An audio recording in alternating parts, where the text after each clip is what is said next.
बोलिए प्रेम से श्री सद्गुरु महाराज की जय। श्री सद्गुरु महाराज की जय। श्री सद्गुरु महाराज की जय। अखंड मंडलाकारं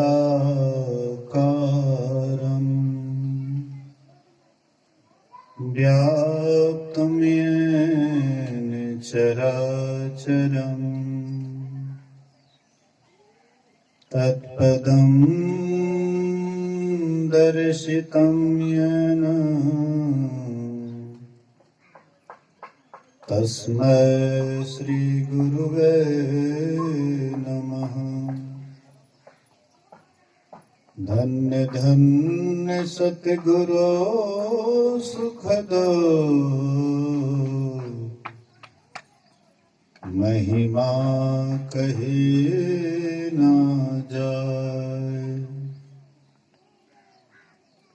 जो कछु कहो तुम्हारी कृपा मोते कछु न बसाए। सर्वत्र सर्वदा वर्तमान सद्गुरु महाराज जी के पावन चरणों में कोटि कोटि नमन। उपस्थित गुरुजन, धर्म प्रेमी सत्संगी बंधुओं, पूजनीय माताओं तथा भक्तिमती बहनों, 2 दिवसीय संतमत सत्संग का आज प्रथम दिन द्वितीय पाली सत्संग में हम लोग उपस्थित हैं।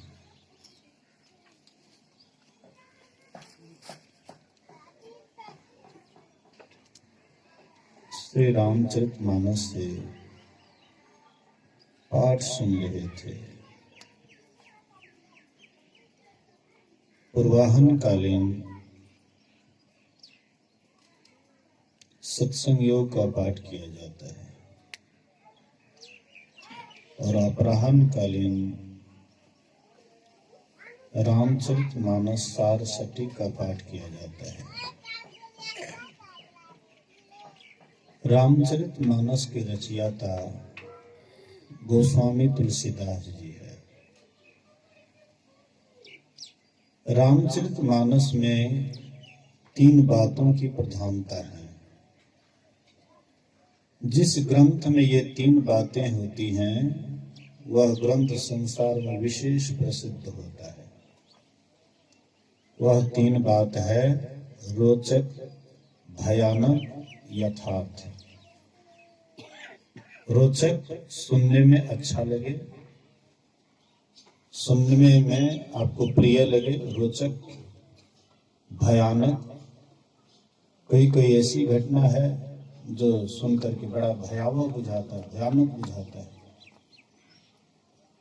यथार्थ, जो सही बात है, जो जीवन में धारण करने योग्य बात है, वह यथार्थ। तो रामचरितमानस जो गोस्वामी जी के द्वारा रचित हैं, उसमें ये 3 बातों की प्रधानता है। लेकिन गुरु महाराज जी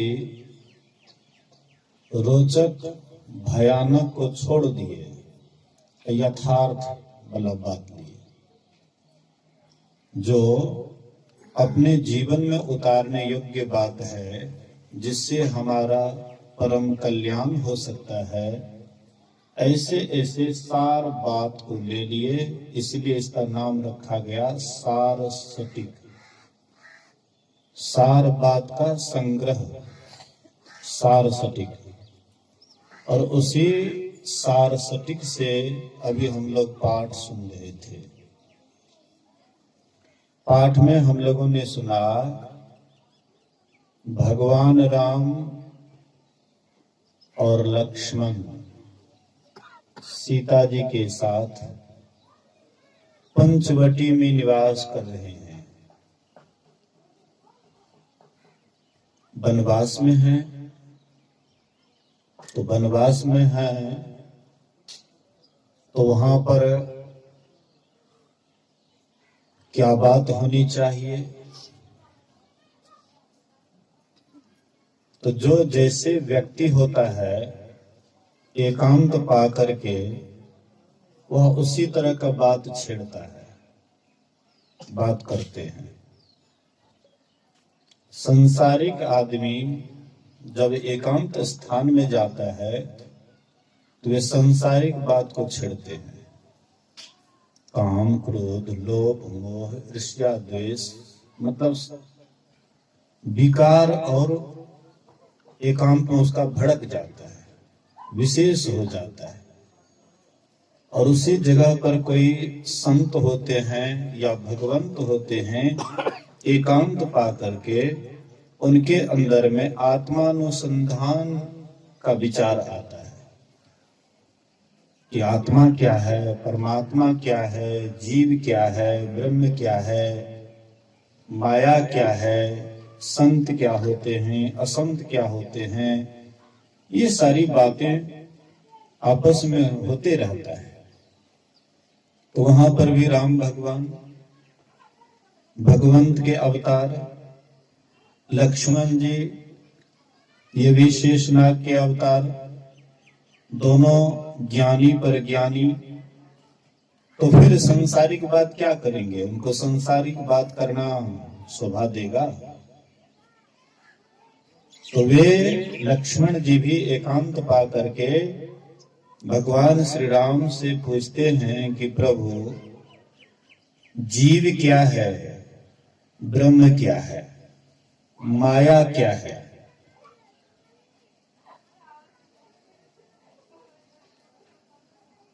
संत क्या है, असंत क्या है? इन सारी बातों का खुलासा करें। तो भगवान राम कहते हैं कि हे भाई, मैं तुझे थोड़े में समेट करके कहता हूं।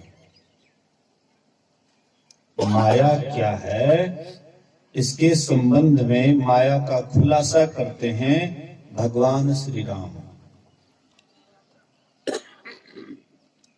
मैं अरु मोर तोरते माया, जेहि बस किन्हे जीव निकाया।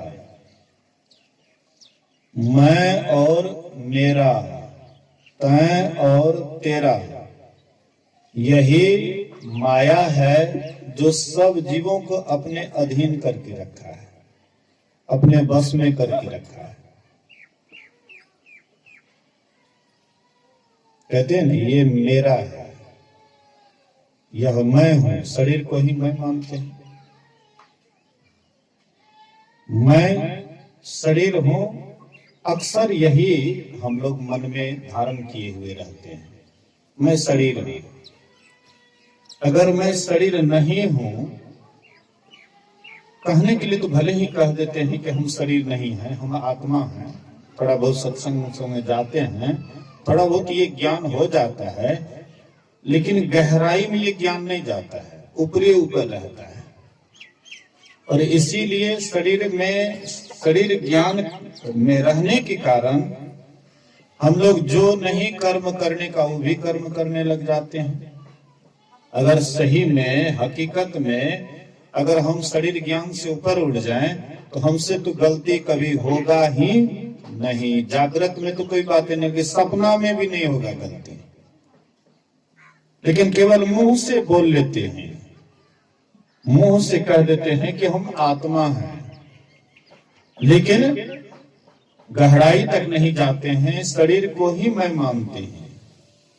महर्षि शाही स्वामी जी महाराज कहा करते थे, शरीर को मैं मानना सबसे बड़ा पाप है जितने भी पाप संसार में, खुदरा या जमा, जितने भी पाप है, छोटा से छोटा, बड़ा से बड़ा है, जितने भी पाप, सबका यह बाप है।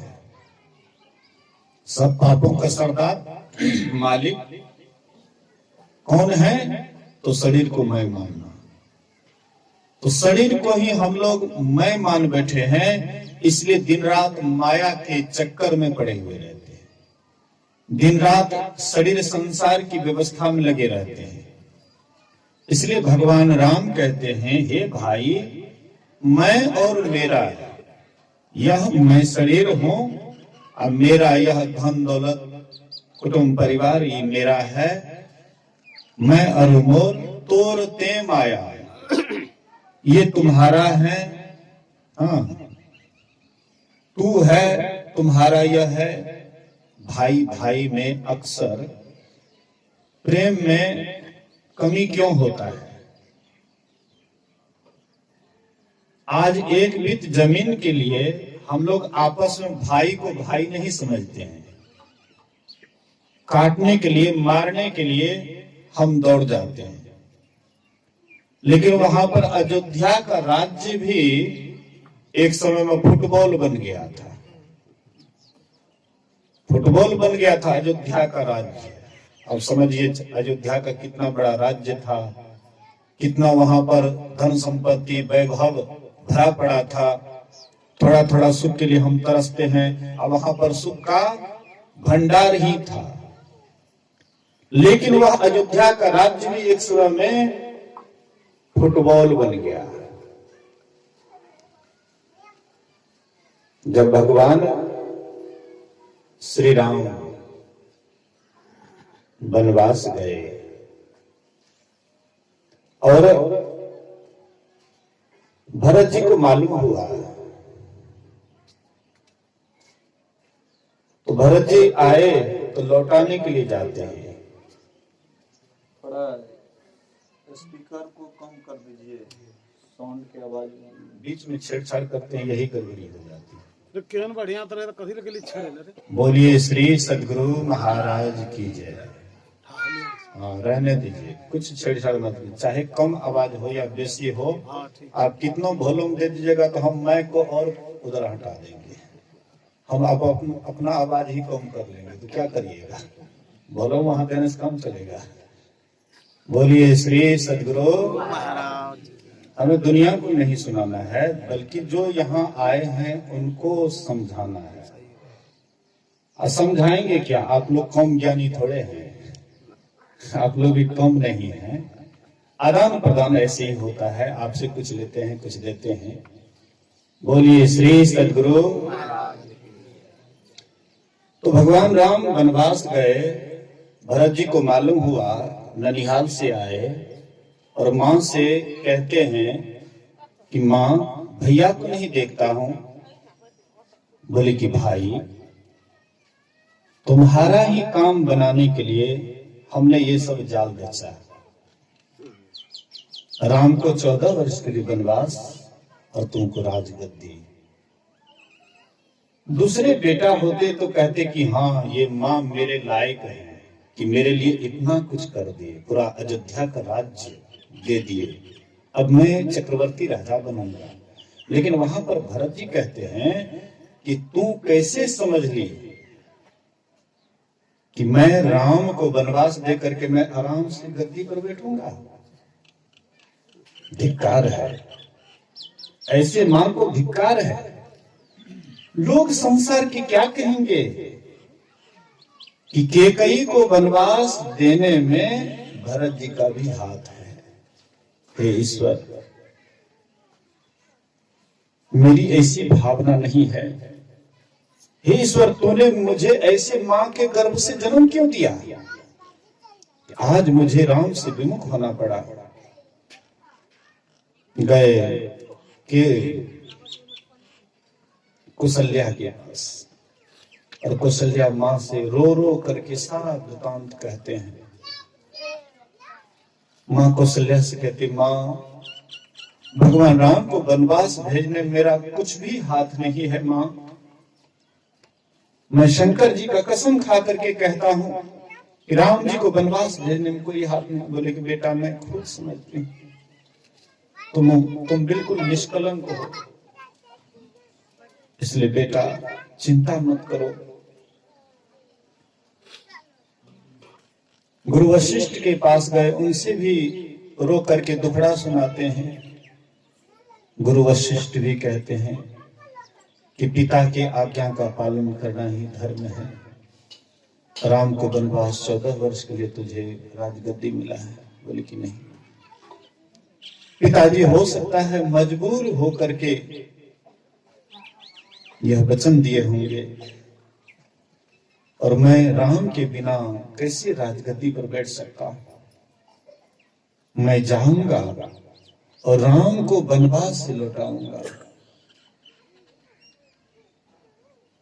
लाख समझाए लेकिन भरत नहीं माने।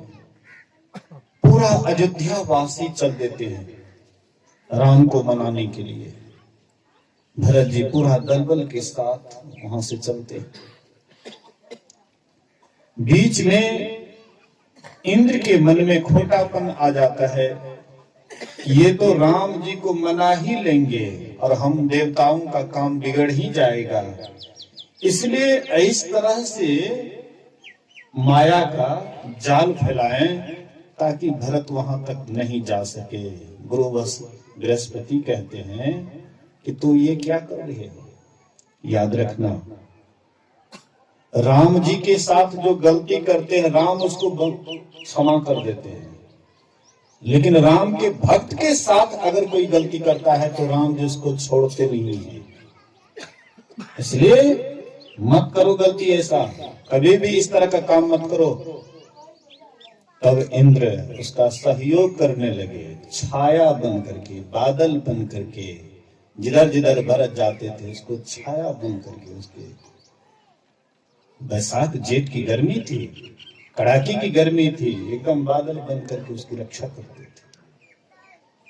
भरत जी वहां गए जहां पर राम जी पैदल गए थे, रथ को लौटा दिए थे सुमंत को कि अब ले जाओ रथ,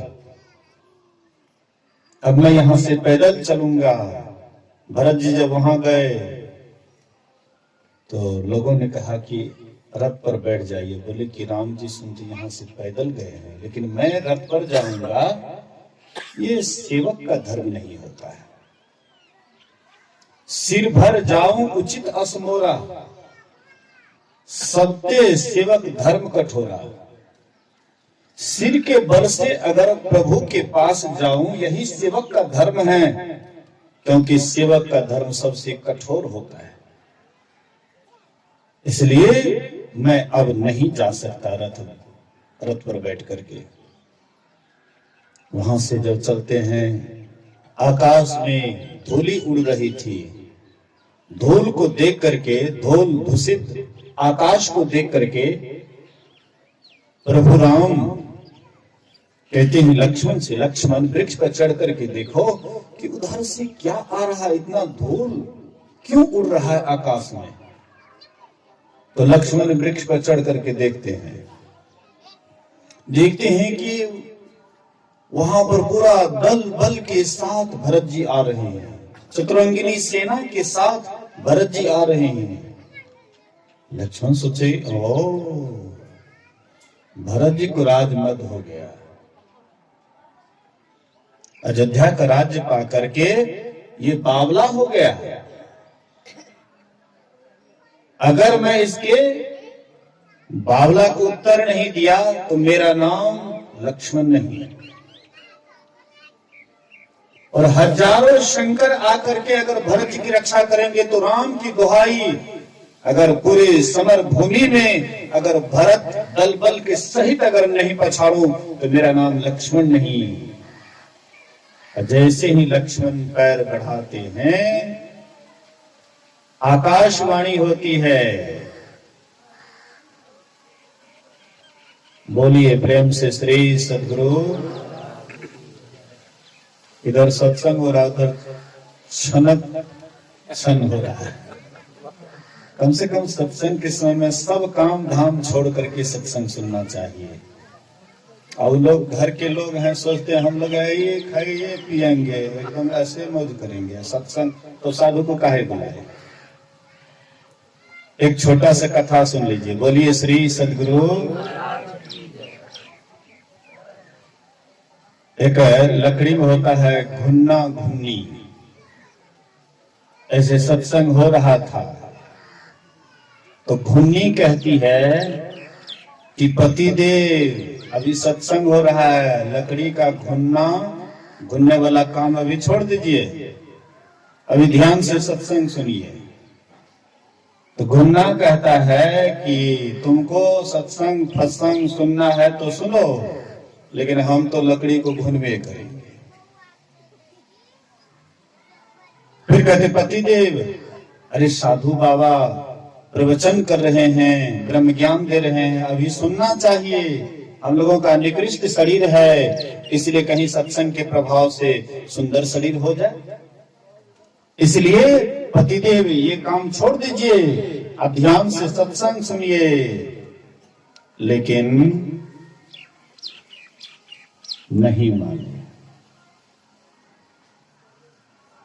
अंत में वह घुन्नी सत्संग सुनी, वह शरीर छूटा, राजकुमारी बन गई, लेकिन वह घुन्ना जो सत्संग पर ध्यान नहीं दिए, घुन्ना घुन्ने रह गया।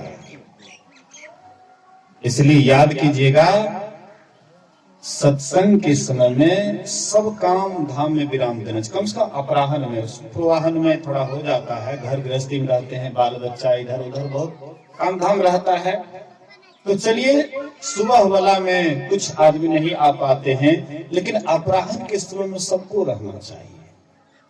क्योंकि महात्मा आपको 11 बजे भोजन करके आपको छुट्टी दे दी है, अब आपको कोई टेंशन नहीं है। अब एक ही बार रात में फिर परेशानी की, जो भी आते हैं जाते हैं उसके लिए एक ही बार बना दीजिए, ज्यादा स्टैंडर्ड में मत जाइए। बोलिए श्री सद्गुरु। तो जैसे लक्ष्मण आगे बढ़ते हैं, आकाशवाणी होती है, अनुचित उचित काज कछु हो, समुझ करिए भल कह सबको, सहसा करी पाछे पछताहि, कहि वेद बुध ते बुध नाही।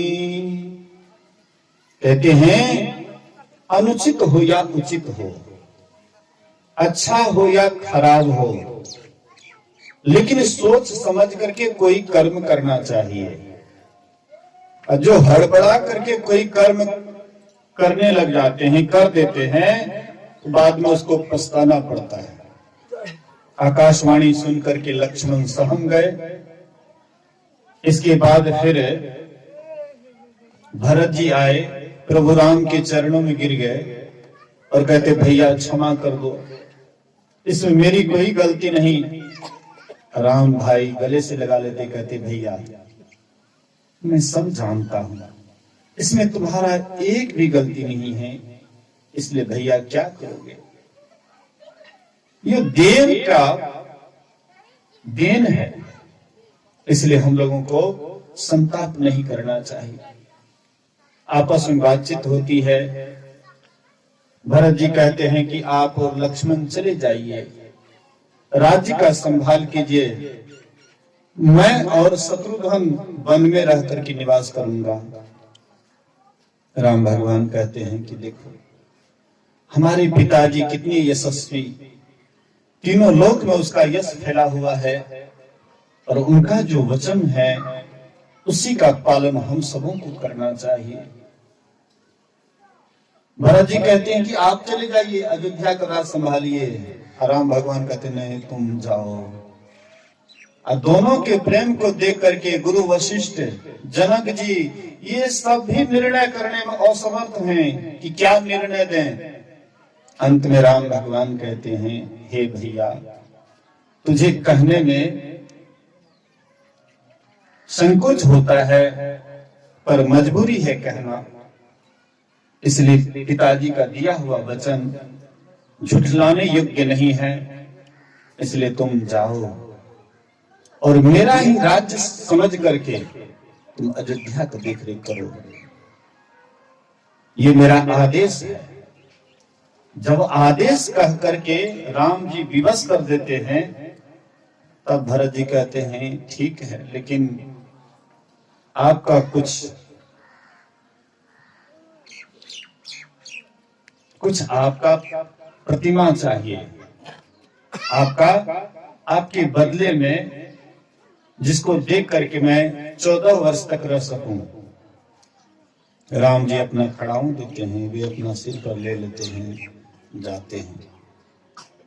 शत्रुघ्न को पूरा राज्य का संभाल का भार दे देते हैं, अपना चले जाते हैं नंदी ग्राम में। राम भगवान फल फूल खा रहे हैं तो वे भी फल फूल खा रहे हैं। राम जी धरती पर सोते हैं तो उनसे एक पिता नीचे गड्ढा खुदवा करके उससे भी नीचे हम सोएंगे।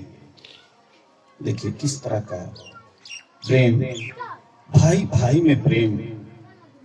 आज वही प्रेम की कमी हो गई है, इसलिए आपस में हम लोग एक दूसरे से विमुख हो जाते हैं। भाई भाई में एक दूसरे को मारने काटने के लिए तैयार हो जाते हैं।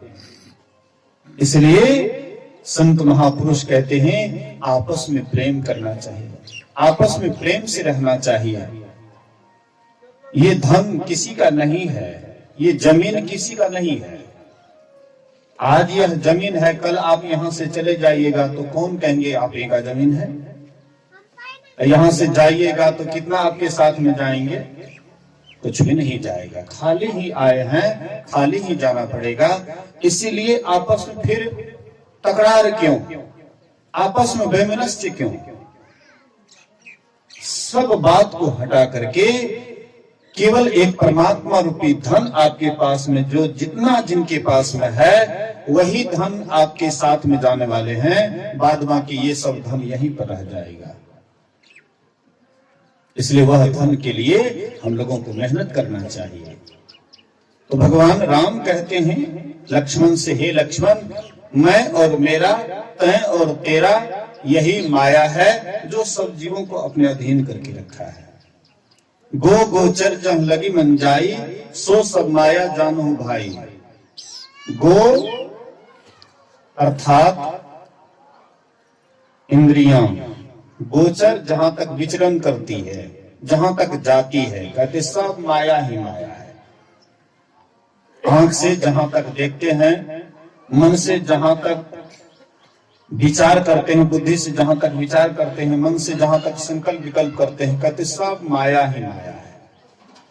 माया कहते हैं असत पदार्थ को, झूठा को, जो असत्य है, जो परिवर्तनशील है, जो एक रस नहीं रहता है, जिसमें उल्टा पुल्टा होते रहता है, उलट पुलट होते रहता है। कभी जब बाढ़ आती है तो लोग हाय हाय करने लग जाते हैं, कभी सुखाड़ होता है उसमें भी लोग हाय हाय करते हैं। तो कहते हैं कि कोई ऐसा जगह है जहां जाने के बाद यह त्रिताप नहीं रहता है। दैहिक देविक भौतिक तापा, राम राज का हो नहीं व्यापा। कहते ये त्रिताप राम के राज्य में नहीं था। दैहिक दैविक भौतिक ये त्रिताप राम के राज्य में ये त्रिताप नहीं थे। लेकिन अगर हम विचार करके देखेंगे तो राम के भी राज्य में ये त्रिताप थे। कैसे? अब देखिए राम भगवान को राजगद्दी मिलने वाली है, लेकिन राजगद्दी मिला, हो गया वनवास। तो ये क्या त्रिताप में से एक ताप नहीं हुआ? महाराज दशरथ पुत्र के वियोग में शरीर छोड़ दिए। क्या ये दुख नहीं हुआ? ये तकलीफ नहीं हुई? अगर हम बढ़िया से विचार करके देखें तो राम के राज्य में भी दैहिक दैविक भौतिक ताप, ये त्रिताप वहां भी थे। हाँ, ये जरूर बात था कि राम के राज्य में इतना सुख था कि दुख बिला जाता था। इतना वहां पर प्रजा सुखी थी, भौतिक संपदा इतना था कि दुख महसूस नहीं होता था, बिला जाता था, लेकिन दुख था, दुख था। इसलिए एक बार भगवान श्री राम राजगद्दी पर बैठे हुए थे और एक कुत्ता आता है जिनके सिर से खून बह रहा था। वह कुत्ता आया तो राम भगवान कहते लक्ष्मण से कि बाहर जाकर के देखो, कोई याचक आए हैं, कुछ याचना लेकर के कोई याचक आए हैं। लक्ष्मण जाकर के देखे तो वहां पर कोई मनुष्य नहीं है। बोले कि नहीं भैया, वहां पर तो कोई नहीं है। बोले कि हाँ कोई है। बोले कि कौन? बोले कि हाँ एक कुत्ता है जिनके सिर से खून बह रहा है। बोले कि उनको लेते आओ राज दरबार। वह कुत्ता को ले गए राज दरबार और राम भगवान पूछते वह कुत्ता से कि तुम्हारे सिर से खून क्यों बह रहा है? बोले कि एक सन्यासी भूखे प्यासे रास्ते से जा रहे थे, मैं तो अपने स्वभाव से लाचार हूं। आपने जो सृष्टि बनाया है सबका अलग अलग स्वभाव दिया है। मैं अगर भूखूं नहीं तो लोग मुझे भोजन भी नहीं देंगे, इसलिए मैं अपने स्वभाव के बस में होकर के मैं भौंकना शुरू किया। ये सन्यासी क्या करते हैं तो मेरे ऊपर लाठी चला दिए, जिससे देख लीजिए खून बह रहा है। लक्ष्मण को भेजते हैं कि वह सन्यासी को बुला करके लाओ। वह सन्यासी को बुलाते हैं और सन्यासी से पूछते हैं कि तो यह कुत्ता के ऊपर क्यों प्रहार किया? बोले कि मैं भूखे प्यासे जा रहा था, एक तो भूख लगी थी और ऊपर से भूखे, इसलिए गुस्सा आ गया और गुस्सा के मारे मैं अपना लाठी चला दिया। तो कुत्ता से पूछते हैं कि कहो इसका दंड क्या दिया जाए? इन्होंने गलती की है। सन्यासी को गुस्सा में ऐसा काम नहीं करना चाहिए, किसी जीव को दुख नहीं देना चाहिए। जो सन्यासी होते हैं वे सबके हितकारी होते हैं, लेकिन एक सन्यासी होकर के भी तुम्हारे ऊपर प्रहार किया है। अब तुम्हारे हाथ में निर्णय है कि तुम इसको दंड के रूप में क्या देते हो। वह कुत्ता कहता है कि मैं इनको दंड के रूप में कालिंजर मठ का मठाधीश के लिए आपसे निवेदन करता हूं। बोले कि ये कोई दंड हुआ है? ये कोई दंड हुआ? ये तो आशीर्वाद हो गया। ये मतलब साधारण अभी साधु हैं, सन्यासी हैं और कालिंजर मठ का मठाधीश, इतना बड़ा मठ का मठाधीश बन जाएंगे, ये तो पूरा एकदम पद प्रतिष्ठित। बोले कि हाँ इसी जन्म में। इसके बाद जब इसका शरीर छूटेगा ये किस योनि में जाएगा इसका भी कोई ठिकाना नहीं है, क्योंकि हमने थोड़ी सी गलती की। उसी मठ के मैं भी मठाधीश था, अब थोड़ी सी गलती हुई जिसके कारण मुझे कुत्ता वाला शरीर मिला। और ये तो कामी है, क्रोधी है, लोभी है, लालची है, इनके अंदर में वासना पर वासना है, इच्छा पर इच्छा है, इसलिए ये कहां गिरेंगे इसका कोई ठिकाना नहीं है। इसलिए आपसे मैं अनुरोध करता हूं इस कालिंजर मठ का मठाधीश बना दीजिए। बोलिए श्री सद्गुरु। अभी देखते हैं ना कितना मठाधीश पर मठाधीश है।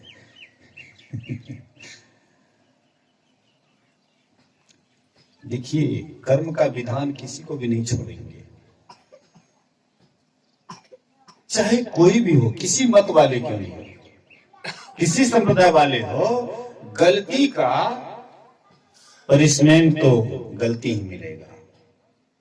चाहे कितनों पद पर, बड़े पद पर चले जाएं, लेकिन गलती करेंगे तो गलती का सजा भुगतना पड़ेगा।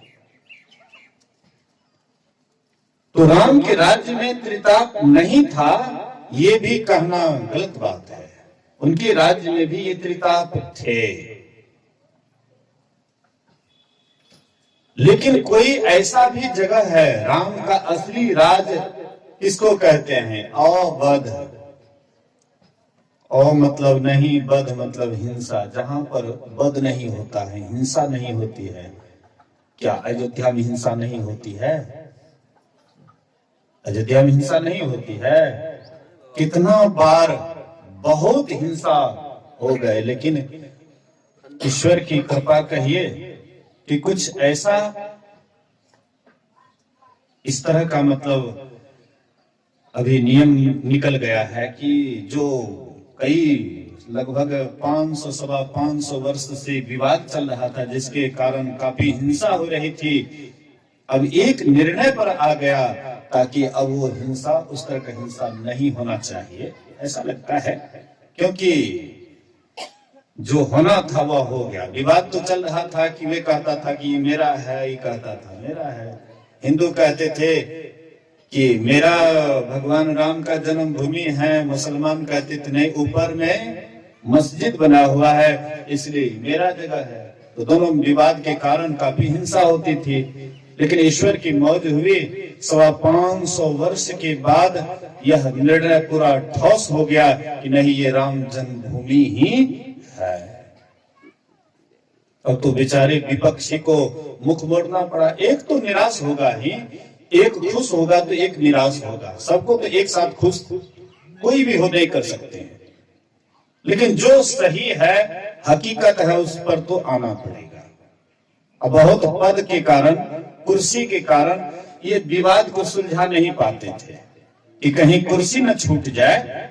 बहुत आए इस प्रधानमंत्री की कुर्सी पर, लेकिन किसी से भी यह हिम्मत नहीं हुआ, क्योंकि सबसे पहले कुर्सी पर जब बैठते थे तो कहीं कुर्सी कोई छीन न ले, डर भय के कारण ये बात भी नहीं चलाते थे। बोलिए श्री सद्गुरु। इस बात को भी नहीं कहना चाहते थे, डर होता था कुर्सी न छीना जाए। अब कुर्सी बचाने के कारण अब उनको चाहे जो भी करना पड़े करते थे, पर कुर्सी बच करके रहे। लेकिन जो त्यागी है, भले ही बाना चाहे जो भी हो, वेशभूषा चाहे जो भी हो, लेकिन जिनके अंदर में त्याग वृत्ति है वही यह काम कर सकते हैं। तो कहने का मतलब है, तो यहाँ पर हिंसा नहीं होती है ऐसी बात नहीं है, यहाँ पर भी हिंसा होती है। लेकिन अवध, जहां पर वध होता ही नहीं है, हिंसा होती ही नहीं है, वह राम का कौन सा राज्य है? ये आंख से देखने योग्य राज्य नहीं है। उस राज्य को आंख से नहीं देख सकते हैं। भगवान राम ही कहते, गो गोचर जहां लगी मन जाई, सो सब माया जानो भाई। जहां तक इंद्रियां जाती है, मन जाता है, सब माया है, झूठा है, असत्य है। इसलिए मेरे राम, मेरे राज्य को जाना चाहते हो तो असत से सत्य की ओर जाना पड़ेगा, असत से सत्य की ओर जाना पड़ेगा। और वही सत्य की ओर जाना ही राम के राज्य की तरफ जाना है। वह सत्य कहाँ है? संसार झूठा है, परमात्मा सत्य है। लेकिन परमात्मा का अंश यह जीवात्मा भी सत्य है। यही दोनों सत्य का मिलन हो जाए, असली अयोध्या में ये तब जा सकते हैं। वहां जाने के बाद फिर कहना क्या है? दैहिक दैविक भौतिक तापा राम राज का हो नहीं व्यापा। ये दैहिक दैविक भौतिक ताप राम के राज्य में जाने से नहीं होगा। लेकिन वहां जाएंगे तब तो। वह रास्ता भी इतना कठिन है कि साहस ही नहीं होता उधर जाने का। साधुओं बन जाते हैं, साधुओं बनने के बाद भी हिम्मत टूट जाता है। बड़ा कठिन मार्ग है, बहुत रास्ता वह महीन है। उस रास्ते पर चलना बड़ा बिघर है। इसलिए जिस समय भजन भेद लेते हैं, उस समय में मन में बड़ा साहस होता है। उस समय में साहस होता है कि खूब ध्यान करेंगे, खूब सत्संग करेंगे, ऐसी जन्म में परमात्मा को प्राप्त करेंगे। बड़ी साहस के साथ उस समय में दीक्षा लेते हैं। लेकिन दीक्षा लेने के बाद कुछ दिन तक तो करते हैं ठीक ठाक, उसके बाद ढीला हो जाता है। अच्छा करवे करेंगे, सत्संगी तो हो ही गए हैं, लेकिन अभी बेटा को थोड़ा परेशानी है, कुछ मदद कर देते हैं घर गृहस्थी में। कोई रिटायर हो जाते हैं, रिटायर होने के बाद सोचते हैं कि अब तो अधिक तनख्वाह मिलता है, बेटा को अभी दिक्कत है, इसलिए पूरा तनख्वाह कैसे हो तो काम धाम कर करके कम से कम उसका पूरा करना पड़ेगा। तो दिन रात और खटने लग जाते हैं। कहते हैं नहीं, कम से कम जो है चौथापन में तो सब ओर से निवृत्त हो जाना चाहिए। पुराने जमाने में ऐसा नियम था आयु को 4 भागों में बांटते थे। अगर 100 वर्ष का जीवन है तो 25-25 करके 4 भाग में बांटते थे। 25 वर्ष तक ब्रह्मचर्य पालन करते थे, गुरुकुल में रहते थे, विद्याध्ययन करते थे। 25 से 50 तक वे घर गृहस्थी संभालते थे, बाल बच्चा का लालन पालन, धन संपत्ति कमाना, जमा करना, लेकिन ईश्वर भक्ति करते हुए 50 से 75 तक वे वानप्रस्थ आश्रम में रहते थे। पति पत्नी एक साथ वन में निवास करते थे। 75 से 100 वर्ष पति पत्नी में भी कोई वास्ता नहीं, दोनों अलग अलग होकर के साधना में लग जाते थे, त्याग वृत्ति वाला जीवन बिताते थे। लेकिन ये सिस्टम जब से गड़बड़ हुआ तब से लोग अपने अस्तित्व से गिर गए, अपने आप को भूल गए। इसलिए भगवान राम कहते हैं ये माया में जब तक रहोगे, माया सबको ठगने का काम किए हैं।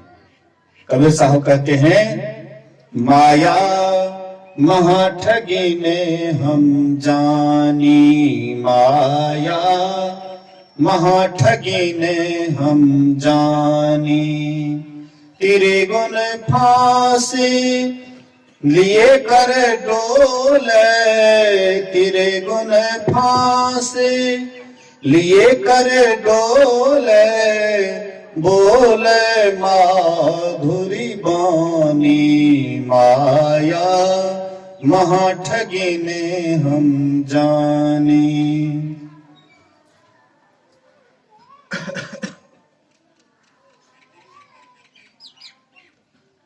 पहले लोग 3 गुणों की रस्सी बनाते थे। माल मवेशी को बांधने के लिए 3 गुण का रस्सी मजबूत होता है, जल्दी टूटता नहीं है।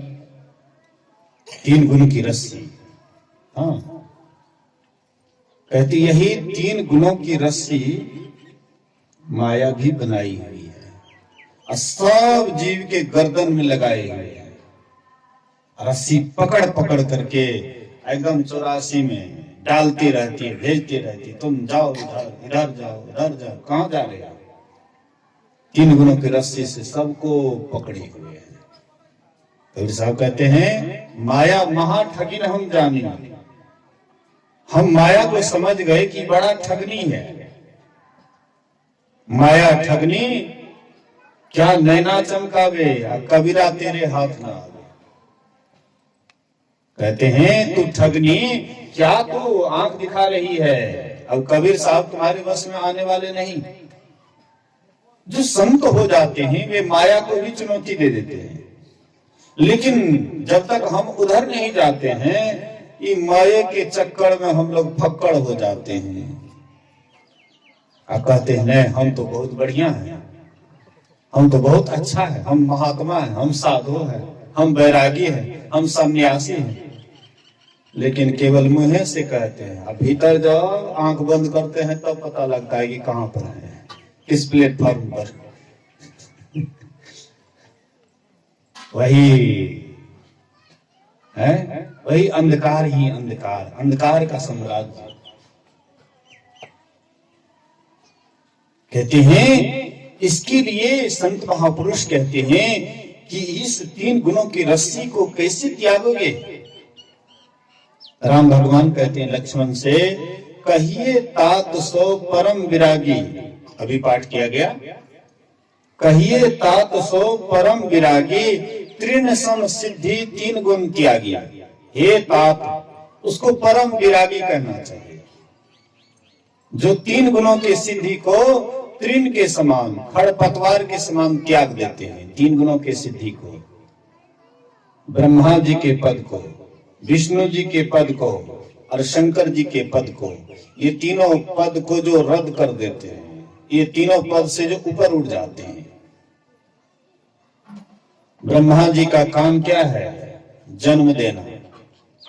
विष्णु का काम है पालन करना और शंकर जी का काम है श्रृंगार करना। हम लोग ब्रह्मा जी का खूब बढ़िया से नियम खूब बढ़िया से पालन करते हैं, ब्रह्मा जी के। फिर विष्णु जी का भी हम खूब बढ़िया से नियम पालन करते हैं, लेकिन शंकर जी का काम हम पूरा नहीं कर पाते हैं। बोलिए श्री सद्गुरु महाराज। मतलब संहार नहीं करते।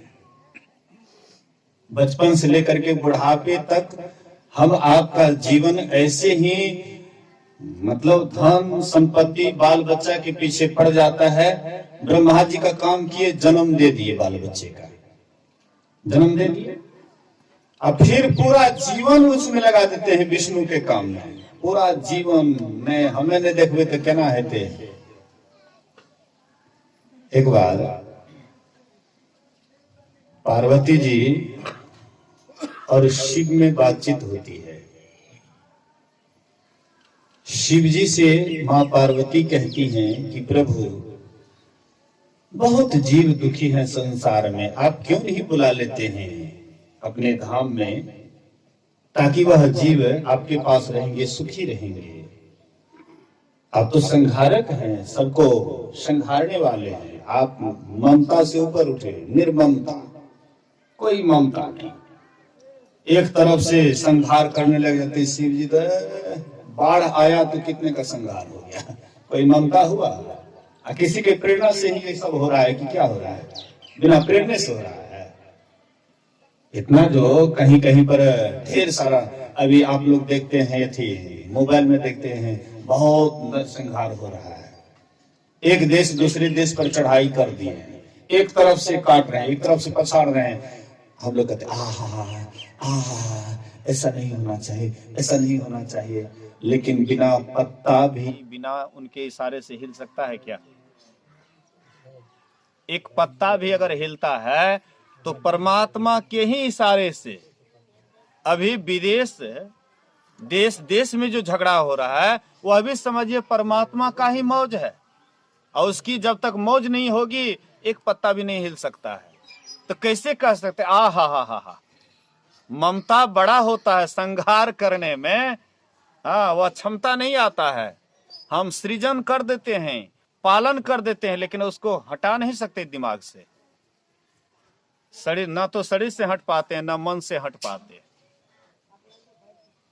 महर्षि दल बहादुर बाबा कहा करते थे कि तुम शरीर से साधु बनो या ना बनो, हाँ, लेकिन मन से तो साधु बनना ही पड़ेगा। अब मन से साधु नहीं बनोगे तो तुम्हारा काम भी नहीं बनेगा। तो हम लोग दो का काम कर देते हैं, लेकिन शंकर के काम में पीछे हो जाते हैं। जैसे ही हम आप देखें कि बाल बच्चा अपना पैर पर खड़ा हो गया है, अब अपने कमाई का, हाँ, वह खा रहा है, सबका भरण पोषण कर रहा है, फिर आप क्यों पकड़े हुए हैं? भर पांच करके पकड़े हुए हैं, काहे के लिए पकड़े हुए हैं? क्या जरूरत है? कम से कम 3 अवस्था में आप नहीं कर पाए, कम से कम चौथी अवस्था में तो आपको सब तरफ से निवृत्त हो जाना चाहिए। लेकिन नहीं, उसमें भी आप हटना नहीं चाहते। आपको डर होता है कि कहीं उस सबको संभालने देंगे तो खाने पीने बंद कर देगा। लेकिन मैं आपको उम्मीद दिलाता हूं, विश्वास दिलाता हूं कि जब आप उधर से मुख मोड़ लीजिएगा तो वो भी आपको भगवान की तरह देखने लगेंगे। बोलिए श्री सद्गुरु। बाल बच्चे के अंदर में भी होगा कि अब हमारे माँ पिता अब वे दूसरे तरफ अपने मन को कर रहे हैं, और हकीकत किसी से छिपा हुआ नहीं रहता है, धीरे धीरे प्रकट हो ही जाता है। हो सकता है आपका बाल बच्चा अनुकूल नहीं हो, प्रतिकूल भी हो, लेकिन वे भी समझते समझते अंतिम में समझ ही जाएंगे कि नहीं, अब हमको उनसे मतलब कोई काम नहीं लेना चाहिए। लेकिन हम लोग ऐसा नहीं करते हैं, हम लोग उसी को पकड़ करके रहते हैं। इसलिए कहते हैं 3 गुणों से ऊपर उठना है।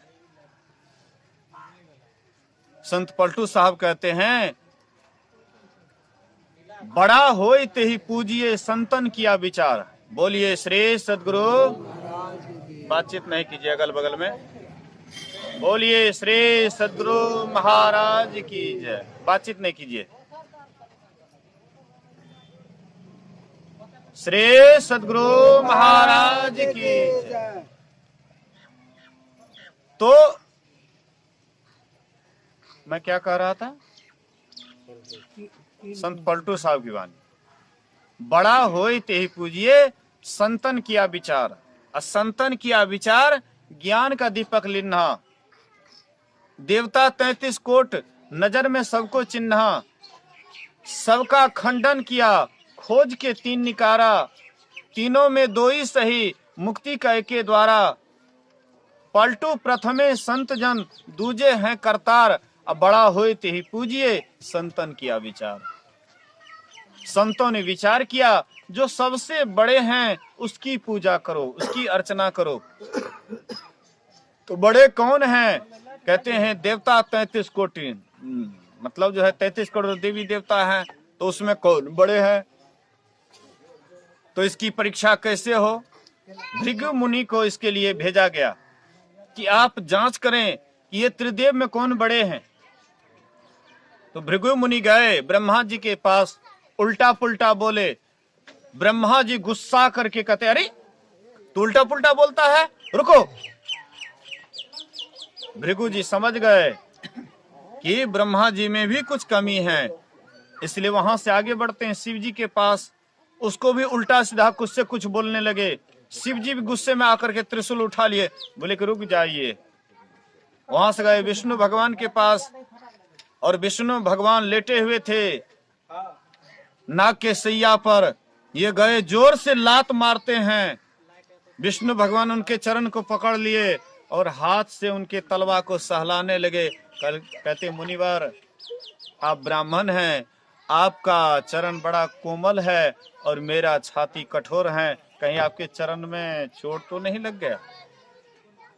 आपने जो मुझे छाती में लात मारा, कहीं आपके चरण में चोट तो नहीं लग गया? तो भृगु जी ने सभी देवताओं से कहा कि सबसे बड़े विष्णु हैं। तो हरि को लिया निकारी, विष्णु भगवान को निकाल लिए, लेकिन बहुरीत ने मंत्र विचारा। फिर मन में विचार करते हैं, हरि है गुण के अंदर, असंत है गुण ते न्यारा। हरि अर्थात विष्णु भगवान भी सतोगुण के अंदर में है, इसलिए संत जो हैं वे उससे भी ऊपर उठे रहते हैं। 3 गुणों के सिद्धि को वे तृण के समान, खड़पतवार के समान त्याग देते हैं, इसीलिए वे सबसे बड़े हैं। इसलिए पूजा किसकी हो? संत की पूजा हो। लिए कुल्हाड़ी हाथ में, मारत अपने पाए, पूजत है देवी देवा। सदगुरु संत बिसारी, करे भूतन की सेवा। कहते हैं बड़ा जो है उसकी पूजा करो। तो संत सदगुरु संसार में उनसे बढ़कर के कोई नहीं है। जो संत सदगुरु को पकड़ लेते हैं, वो परमात्मा को पकड़ लेते हैं। भगवान कृष्ण कहते हैं उद्धव से, उद्धव मोहि संत सदा अति प्यारे।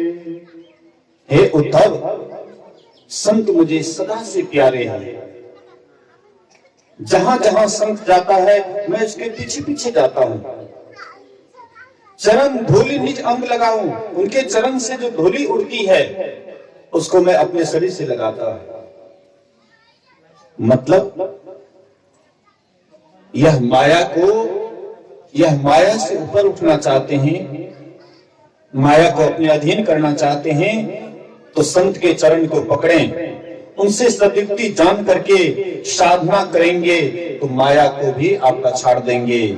गुरु महाराज कहते हैं ये 3 माया है, घटतम प्रकाश व शब्द पट त्रय। जीव पर है छार है, कर दृष्टि अरुध्वनि योग साधन, ये हटाना चाहिए। इनके हटे माया हटेगी, प्रभु से होगी एकता, फिर द्वैत का नहीं कुछ रहेगी, असमनंद चाहिए। इस तरह से तुम माया को अपने अधीन कर सकते हो, माया को पछाड़ सकते हो। इसी तरह से जो किए वही भाव सागर से ऊपर उठे। इसलिए हम लोगों को भी साधन भजन करना है, ध्यान भजन करना है। संसार तो माया ही है, माया से ही शरीर बना है। बिना शरीर में अगर कुछ नहीं देंगे, ये शरीर भी हमारा नहीं रहेगा। लेकिन जैसे जल में कमल रहता है, लेकिन जल कमल से ऊपर उठ करके रहता है, उसमें लिप्त नहीं होता है। इसी तरह से घर परिवार में रहते हुए, बाल बच्चे के साथ रहते हुए, माया में रहते हुए, लेकिन निर्माया का चिंतन करेंगे, निर्माया का ध्यान करेंगे, एक दिन हम भी निर्माया अवस्था को प्राप्त कर लेंगे। अंजन माही निरंजन रहिए, जोग जुगति पाइए, अगली जोग न होई। अंजन कहते माया को, निरंजन कहते परमात्मा को। अंजन में माया में ही परमात्मा है, लेकिन उसको कैसे जानेंगे, इसके लिए साधन है। जान करके, सद्युक्ति जान करके साधन भजन करेंगे, ध्यान करेंगे, तभी हम लोग माया को पछाड़ सकते हैं, माया से ऊपर उठ सकते हैं। इन्हीं बात को सुनिए, समझिए और अपने जीवन में उतारने का कोशिश कीजिए। अभी का सत्संग आरती के बाद समाप्त होगा और फिर कल दोनों समय का सत्संग है। आप लोग पूरा जमजुट करके आएंगे और उसमें भाग लेंगे। कल अपराह्न कालीन का सत्संग थोड़ा सवेर शुरू होगा, सवेर अंत भी होगा, क्योंकि कहते हैं लंबा मार्ग दूरी घर, मार्ग थोड़ा रास्ता लंबा है, इसलिए थोड़ा सवेर समाप्त होगा। बोलिए प्रेम से श्री सद्गुरु महाराज की जय।